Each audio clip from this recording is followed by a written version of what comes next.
Mucho gusto, yo soy José Miguel del canal Geomatemáticas y hoy explicaremos el tema de las sumas de Riemann. Bueno, primero vamos a ver qué son las sumas de Riemann, ¿no? Vamos a analizar el concepto. A lo mejor si ya lleva un poquito de tiempo en su curso de cálculo integral, pues verán, ¿no?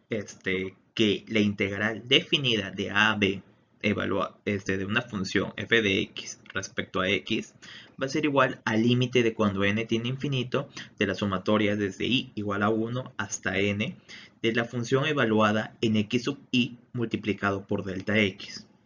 Este concepto puede sonar algo complicado, pero tiene una interpretación geométrica muy sencilla de comprender a través de áreas de rectángulos. Esto básicamente representa la suma del área de infinitos rectángulos de misma base. Entonces, ¿qué tenemos aquí, no? Que delta x es b menos a entre n. El b y el a los sacamos de los límites de integración, de lo que está aquí en este signo de integral, que parece una S alargada, ¿no? Entonces, agarramos b y le restamos a y lo dividimos entre n. Esto determina nuestro ancho de los rectángulos de los cuales vamos a sacar el área y la vamos a sumar. Entonces, aquí podemos ver básicamente la longitud del intervalo entre el número de particiones que le vamos a hacer. Y x sub i representa el a, este a representa de donde inicia el área que vamos a tomar, más i por delta x. ¿Qué significa este i por delta x? Ok, pues delta x ya vimos que es esto de acá, b menos a entre n. O sea, el ancho de los intervalos. Y va a ser el número de intervalo que estamos sacando. Entonces, bueno, vamos a resolver este ejercicio que es la integral definida de 2 a 6 de x cuadrada menos 3 con respecto a x. Vamos a ver primero igual la interpretación geométrica, ¿no? Vamos a verlo así de esta función, ¿no? ¿Cómo se vería? Tenemos que tener algo en cuenta, ¿no? Tal vez la integral de a a b de f de x sea igual al límite cuando tiene infinito. Pero cuando no tenemos ese límite y estamos diciendo un número cualquiera, un número n, se toma que es aproximadamente igual. Aquí lo podemos ver en este pequeño gráfico que tenemos. Entre más va subiendo el valor de n, ¿qué va pasando? Nos vamos acercando más al área exacta. Entonces, entre más pequeño es n, pues menos es nuestra aproximación. Entonces, cuando tiene infinito, nuestra aproximación es exacta. Luego de ver más o menos la teoría, los conceptos básicos, ya podemos iniciar, ¿no? Pues, ¿cuál es nuestra función f de x? ¿Cuál es nuestro delta x? B menos a. Ya dijimos que es de 2 a 6, o sea, 6 menos 2, que es igual a 4 entre n. De ahí sacamos nuestro x sub i, que es básicamente a, que era el 2, más i por 4 entre n que sacamos acá. Una vez tenemos eso, sacamos nuestro f de x sub i. ¿Qué significa el x sub i? Pues que vamos a hacer básicamente una composición de funciones, ¿no? Pues acá ya sacamos cuánto es x sub i, que es 2 más 4i entre n. Es decir, que en lugar de poner x, nosotros vamos a poner 2 más 4i entre n. Entonces, como tenemos x cuadrada, vamos a tener 2 más 4i entre n al cuadrado menos 3. El 3 pues no tiene un valor de x, entonces se queda solito. De allí pues lo único que podemos hacer es empezar a simplificar, ¿no? Si tenemos eso al cuadrado, lo subrayamos como un trinomio cuadrado perfecto. O sea, el primero al cuadrado, 2 al cuadrado, 4. Más el doble producto del primero por el segundo. 2 por 4, 8i entre n. Por 2, 16i entre n. Más el cuadrado del segundo término. O sea, 16 por i elevado al cuadrado entre n elevado al cuadrado. Recuerden, si tenemos la potencia de una división, pues se divide tanto el numerador, se eleva tanto el numerador como el denominador a la potencia. Y si tenemos de un producto, cada uno de sus componentes se eleva igual a la potencia. Entonces por eso nos queda 16i al cuadrado entre n cuadrado. Y pues el de menos 3 se queda igual, ¿no? Aquí tenemos otro término sin coeficiente como el 3. Entonces, ¿qué hacemos? Pues operamos, ¿no? 4 menos 3 da 1. Y lo demás se queda intacto. De allí tenemos que ver algo, ¿no? Recordemos cuál era nuestra definición de la integral definida. La integral definida de a b de f de x es igual al límite de cuando n tiende a infinito de la sumatoria desde i igual a 1 hasta n de f de x sub i por delta x. Aquí ya reemplazamos, ¿no?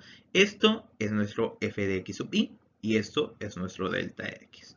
Ahora, ¿qué nos queda? Tenemos que resolver este límite y esta sumatoria. Primero vamos a resolver la sumatoria, ya que el límite, pues ahorita no tendría mucho sentido realizarlo. Esto parece un poquito complejo, un poquito engorroso, pero pues es muy sencillo, es álgebra básica y pues aplicar ahorita pues una pequeña listado de fórmulas. Entonces, ¿qué hacemos, no? Primero aplicamos propiedad distributiva. Pasamos el 4n multiplicando todo esto. Igual el 4n lo podríamos sacar al final, pero luego eso queda un poquito más engorroso y a veces se confunde. Entonces, para evitar problemas, lo hacemos desde el inicio. Ya de ahí tenemos esto, 4 entre n más 16 por 4, 64. Se queda el i y se divide entre n por n en el cuadrado. Lo mismo pasa acá, 16 por 4, 64. Y cuadrada se queda igual y n se multiplica por n. Y como 1 está al cuadrado, pues se sube 1 en su exponente. O sea, nos queda n al cubo. Ya de allí que empezamos a hacer, aplicamos una propiedad de la sumatoria. La sumatoria tiene su propiedad distributiva. Entonces repartimos esta sumatoria para cada uno de los elementos.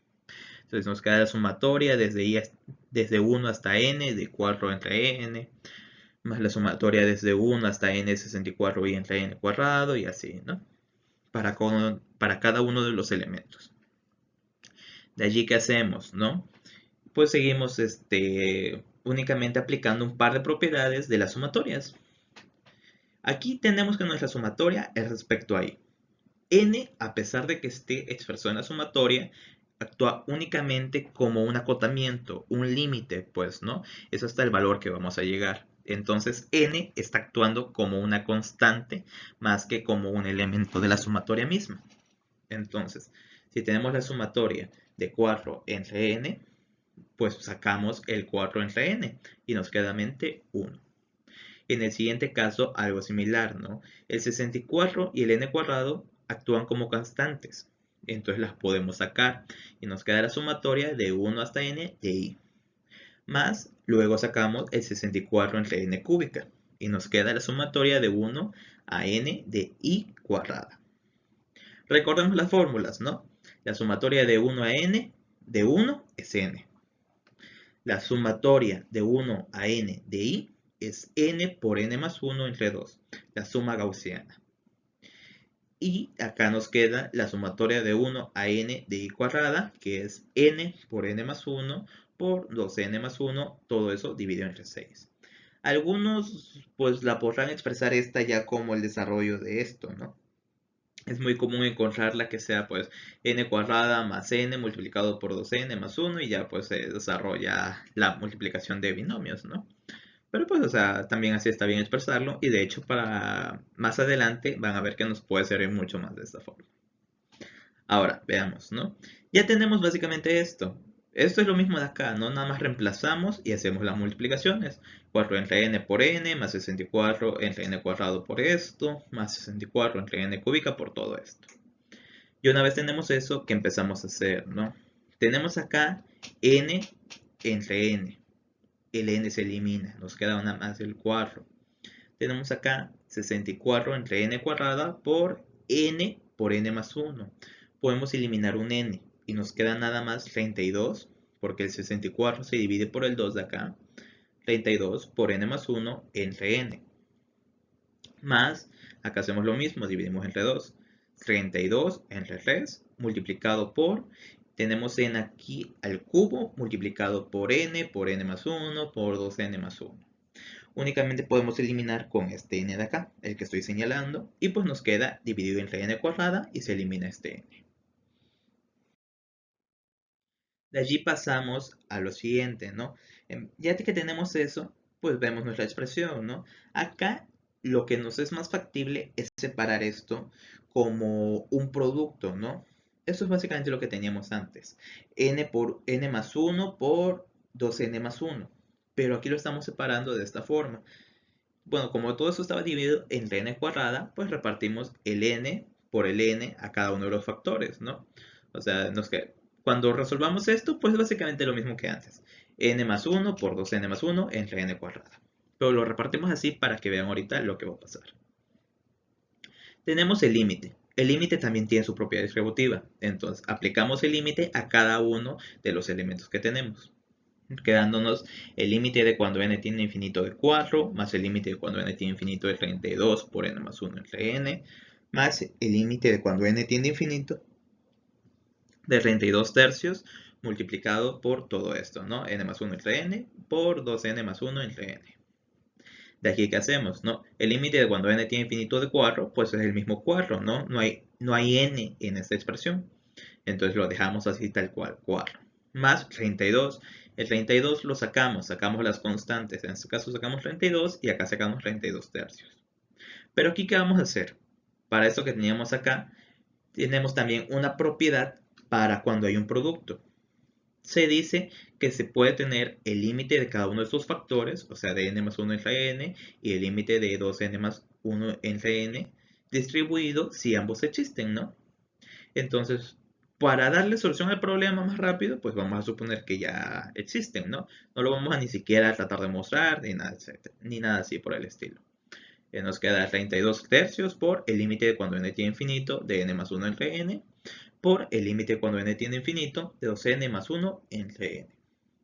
Cuando ya tienes un poco de práctica, te das cuenta de que esto es similar a cuando en el precálculo estás viendo lo que son las asíntotas de una función racional, ¿no? Y hay una pequeña regla.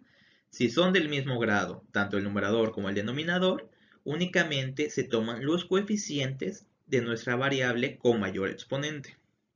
En este caso, pues n sería el único exponente que existe y por tanto íbamos a tomar el 1 como ese mayor exponente, porque el otro sería n a la 0, por decirlo de alguna forma, acompañando al 1, ¿no? Entonces, pues ¿qué hacemos, no? Podríamos decir que 1 entre 1, pues 1. Y acá 2 entre 1, pues 2. Pero bueno, vamos a verlo un poquito más detallado, ¿no? Para que lo vayan analizando. Acá nos quedaría como 4 más 32 del límite de cuando n tiende a infinito de n entre n más 1 entre n dividido entre n. ¿Qué significa esto? Que estamos dividiendo tanto arriba como abajo por n. De esa forma es como si estuviéramos dividiendo entre 1, por decirlo de alguna forma, no aplicando propiedades de las fracciones. Entonces, una vez terminamos esto, pues lo aplicamos acá y lo aplicamos acá. Ya una vez quedándonos estas expresiones que son más fáciles de reducir, ¿no? Por ejemplo, n entre n, que es 1. Acá es 1, 1, 1, 2 y 1. Y una vez aplicamos eso, vamos a ver lo siguiente. Si aplicamos nosotros una vez el límite, tendríamos que el límite de 1 sería 1. El límite de 1 entre n cuando n tiende a infinito sería 0. Si tenemos un número dividido entre un número muy, muy, muy grande, eso va tendiendo cada vez más a 0. En cuestión de límites, cuando lo analizamos como límite, 1 entre n es 0. Entonces aplicamos lo mismo aquí. 1, 0, 1. 2, 0, 1. Ya una vez tenemos eso, únicamente reemplazamos, ¿no? Ya nos queda 4 más 32 por 1 entre 1, que es 1. Más 32 por 1 entre 1, que es 1. Por 2 entre 1, que es 2. Nos queda de la siguiente forma. 4 más 32 más 64. 32 por 2, 64 dividido entre 3, que es igual a 36 más 64 tercios. Ya una vez resolvemos esa suma de fracciones, pues interpretamos ¿no? 36 es lo mismo a decir 108 entre 3. 108 más 64 da 172 tercios. De tal forma que nos queda como resultado final que la integral de 2 a 6 de x cuadrada menos 3 con respecto a x es 172 tercios de unidades cuadradas, hablando en términos de área. Con esto damos por resuelto este problema. Espero que les haya ayudado. Si tienen alguna duda, la pueden dejar tanto en comentarios como contactarme por mi número personal, redes sociales o algún otro medio de comunicación que les deje. Y nos vemos en otro video. Hasta luego.